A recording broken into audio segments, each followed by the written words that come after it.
આપડી એવાય ગાય અને એવાય નંદી શું કામ રોવે ખબર છે? તો ઇમોશનલ થઈ જાય એટલે રોવે. એને આપણે વાલ કરીએ કે ખવડાવીએ એટલે ઇમોશનલ થઈ જાય ને તો રોવે.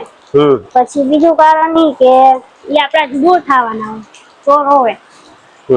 ત્રીજું કારણ ઈ કે આપણી ઉપર મુસીબત આવવાની ને તો રોવે. એટલે રોવે ને બધાય. આ મારા અનુભવ ઉપરથી કઉ છું.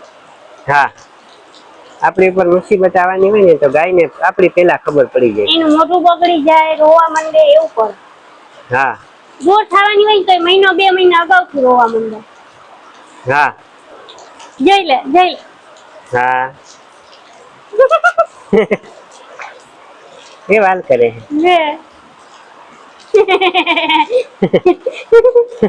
મારતો રેવા દે. મારા માથા.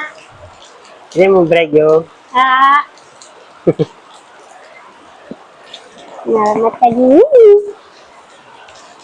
જયારે આપડી એવાય ગાય બહુ માંદી પડી જાય ને તેથી સમજી લેવાનું કે મુસીબત આપડી બહુ નજીક છે. હા, આપડી એની માથે મુસીબત એને લઈ લીધી. એની માથે મુસીબત લઈ લીધી હોય. આપડી માથે ન આવવા દે. આપડી માથે 99% ન આવવા દઈએ. 1% જ આવવા દઈએ. એ આવે તો આવે. હા. વિડીયોને લાઈક ને ચેનલને સબસ્ક્રાઈબ કરી નાખજો.